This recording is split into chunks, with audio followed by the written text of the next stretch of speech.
Hello everyone, welcome to MPSC point.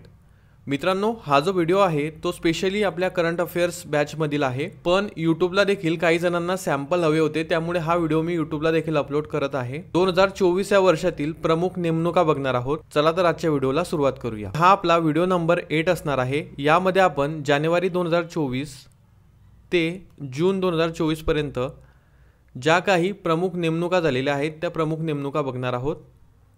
So आपण सुरुवात करूया. बघा, जागतिक बँकेच्या जागतिक पर्यावरण सुविधांच्या म्हणजेच ग्लोबल एन्व्हायरमेंटल फॅसिलिटीजच्या स्वतंत्र मूल्यांकन कार्यालयात नवीन संचालक म्हणून गीता बत्रा यांची निवड करण्यात आलेली आहे. का महत्त्वाचं आहे? कारण त्या पहिल्या महिला आहेत. बघा, करंट अफेअर्समध्ये जे काही पहिली घटना असते किंवा स्पेसिफिकली महिलांविषयी जर काही पहिल्यांदा घडत असेल तर त्यावर आयोगाचा भर असतो विचारण्याचा.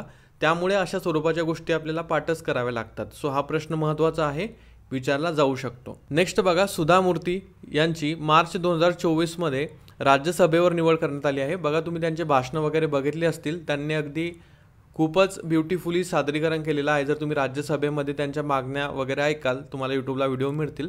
खूपच त्यांनी समस्या किंवा त्यावरती उपाय जे आहे किंवा योजना ज्या आहे त्याविषयी आपल्याला राज्यसभेमध्ये चांगल्या प्रकारे वक्तव्य करताना ते दिसतात. बघा, 2006 मध्ये त्यांना पद्मश्री मिळालेला आहे आणि 2023 मध्ये त्यांना पद्मभूषण मिळालेलं आहे. सुधा मूर्ती यांच्याविषयी इन केस जर स्टेटमेंट विचारले तर असं विचारू शकतात की त्यांना तीनही अवॉर्ड मिळाले आहे. तर तीनही मिळाले आहेत का? नाही. पद्म अवॉर्ड त्यांना फक्त पद्मश्री आणि पद्मभूषण मिळालं आहे, पद्मविभूषण मिळालेलं नाही अजून तरी. मार्च 2024 मध्ये त्यांची राज्यसभेवर निवड झालेली आहे. मित्रांनो, व्हिडिओमध्ये पुढे जाण्यापूर्वी एक क्विक अपडेट आहे. बघा, तुम्हाला या व्हिडिओमध्ये दाखवलेल्या नोट्स तसेच या स्वरूपाचे व्हिडिओज जर संपूर्ण 2023 या वर्षाचे तसेच 2024 ऑलमोस्ट हाफ इयरचे PDF प्लस हे व्हिडिओज हवे असतील तर त्यासाठी आपण 99 रुपयामध्ये एक बॅच जवळपास 15 दिवसापूर्वी लॉन्च केलेली आहे. ती तुम्ही जॉईन करू शकता. त्यामध्ये तुमची करंट अफेअर्सची एक चांगली रिव्हिजन होऊन जाणार आहे.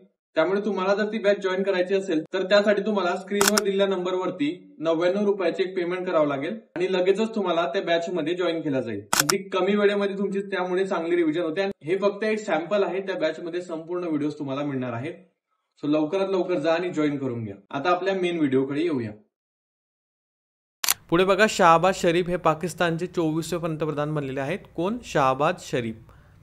अनुराग अग्रवाल संसदेच्या सुरक्षा प्रमुखपदी निवड झालेली आहे. वन लाइनर फॉर्म होऊ शकतो की भारतीय संसदेच्या सुरक्षा प्रमुखपदी कोणाची निवड करण्यात आलेली आहे. So they will give you 4 options. त्यामधील एक जो ऑप्शन असेल तो अनुराग अग्रवाल असेल आणि अनुराग अग्रवाल तुमच्या या जो प्रश्न असेल त्याचं उत्तर असेल.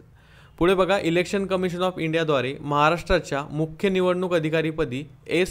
चोक्लिंगम यांची निवड झालेली आहे आणि त्यांनी श्रीकांत देशपांडे यांची जागा घेतलेली आहे. मुख्य निवडणूक अधिकारी S. चोक्लिंगम. आणि मुख्य निवडणूक आयुक्त कोण आहेत? तर UPS मदन आहेत. तुम्हाला माहित असेल UPS मदन. पुढे बघा, चीफ ऑफ आर्मी स्टाफ म्हणून जनरल मनोज पांडे 29वे होते. आता 30वे जे आहेत मित्रांनो ते लेफ्टनंट जनरल उपेंद्र द्विवेदी हे झालेले आहेत. 47वे vice chief of army staff जर विचारले तर NS राजा सुब्रमणी हे आहेत.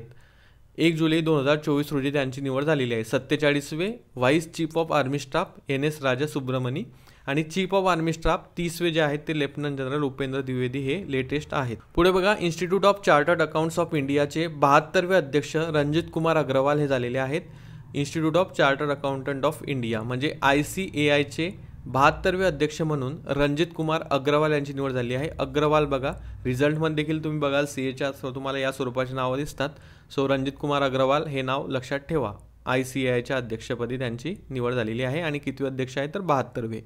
एशियन डेव्हलपमेंट बँकचे भारतासाठी नवीन संचालक म्हणून मियो ओका यांची निवड झालेली आहे. खूप IMP आहे. आयोग अशा प्रकारचे प्रश्न विचारतो. बघा, एशियन डेव्हलपमेंट बँकचे भारतासाठी नवीन संचालक म्हणून मियो ओका यांची निवड झालेली आहे. पुढे बघा, भारतीय दूरसंचार नियामक प्राधिकरणाच्या म्हणजेच ट्रायच्या अध्यक्षपदी अनिल कुमार लाहोटी यांची निवड झालेली आहे. हे देखील इम्पॉर्टंट आहे. जवळपास मी इथे जे पॉईंट्स काढलेले आहेत ते सर्वच इम्पॉर्टंट आहेत. त्यामुळेच अगदी कमी कंटेंट तुम्हाला दिसतो पण सर्व इम्पॉर्टंट कंटेंट दिसतो एक्झाम दृष्ट्या. अनिल कुमार लाहोटी ट्रायच्या अध्यक्षपदी त्यांची निवड झालेली आहे दूरसंचार नियामक प्राधिकरणाच्या. ओके. टेलिकम्युनिकेशन रेग्युलेटरी अपिलिएटच्या अध्यक्षपदी त्यांची निवड झालेली आहे। रश्मी शुक्ला बघा पहिल्या वुमन पोलीस महासंचालक ऑफ महाराष्ट्र आणि त्या 2026 पर्यंत पोलीस महासंचालक असणार आहेत। रश्मी शुक्ला पहिल्या वुमन आहेत, इम्पॉर्टंट आहेत। शेख हसीना बांगलादेशच्या 12व्या पंतप्रधान होत्या। पक्ष कोणता होता त्यांचा? अवामी लीग। बघा रिसेंटली बांगलादेशमध्ये जे काही चालू आहे त्या संबंधी जर प्रश्न आला सो शेख हसीना ह्या इम्पॉर्टंट व्यक्तिमत्व आहे। महाराष्ट्र राज्याच्या मुख्य सचिवपदी डॉक्टर नितीन करीर यांची निवड झालेली आहे। महाराष्ट्र राज्याच्या मुख्य सचिवपदी डॉक्टर नितीन करीर। पुढे बघा नौदलाच्या प्रमुखपदी ॲडमिरल के त्रिपाठी यांची 30 एप्रिल 2024 रोजी 26वे त्यांचा क्रमांक आहे 26वे म्हणून ॲडमिरल के त्रिपाठी यांची निवड झालेली आहे नौदलाच्या प्रमुखपदी DK त्रिपाठी। बघा नालसा म्हणजेच राष्ट्रीय विधी सेवा प्राधिकरणाचे कार्यकारी अध्यक्ष म्हणून न्यायमूर्ती संजीव खन्ना यांची निवड झालेली आहे।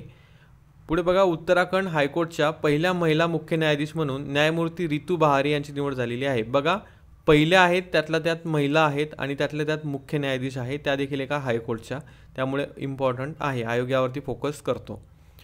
पुढे बघा राष्ट्रीय अनुसूचित जाती आयोग म्हणजेच national commission for scheduled castes अध्यक्ष म्हणून नियुक्ती किशोर मकवाना यांची झालेली आहे मार्च 2024 मध्ये। किशोर मकवाना NCSCच्या अध्यक्षपदी निवड। नौदल उपप्रमुखपदी कृष्णा स्वामीनाथन यांची निवड झालेली आहे। नौदल उपप्रमुखपदी कृष्णा स्वामीनाथन। आशियाई ॲथलेटिक्स कमिशनच्या सदस्यपदी शायनी विल्सन यांची निवड झालेली आहे। आशियाई ॲथलेटिक्स कमिशनच्या सदस्यपदी शायनी विल्सन यांची निवड झालेली आहे। पुढे बघा ESIC म्हणजेच कर्मचारी राज्य विमा महामंडळाच्या महासंचालकपदी कमल किशोर सोन यांची निवड झालेली आहे। कमल किशोर सोन ESIC म्हणजे कर्मचारी राज्य विमा महामंडळाच्या महासंचालकपदी। त्यानंतर SCBA म्हणजे सुप्रीम कोर्ट बार असोसिएशनच्या अध्यक्षपदी कपिल सिब्बल यांची निवड झालेली आहे। कपिल सिब्बल नाव महत्त्वाचं आहे। सुप्रीम कोर्ट बार असोसिएशनच्या अध्यक्षपदी कपिल सिब्बल यांची निवड झालेली आहे। बघा पुन्हा मी स्टेटमेंट का रिपोर्ट करतो आहे कारण ते तुमच्या डोक्यात बसायला हवं आणि तुम्हाला ते आठवायला हवं जेव्हा तुम्ही एक्झाममध्ये क्वेश्चन सोडवाल किंवा या स्वरूपाचा प्रश्न विचारला जाईल यातून, तेव्हा तुम्हाला माझेच जे वर्ड्स आहेत ते आठवणार आहेत। पुढे बघा नवीन राष्ट्रीय राजदूत बाय युनिसेफ करीना कपूर यांना ठरवलेला आहे किंवा यांची निवड झालेली आहे नवीन राष्ट्रीय दूत युनिसेफद्वारा।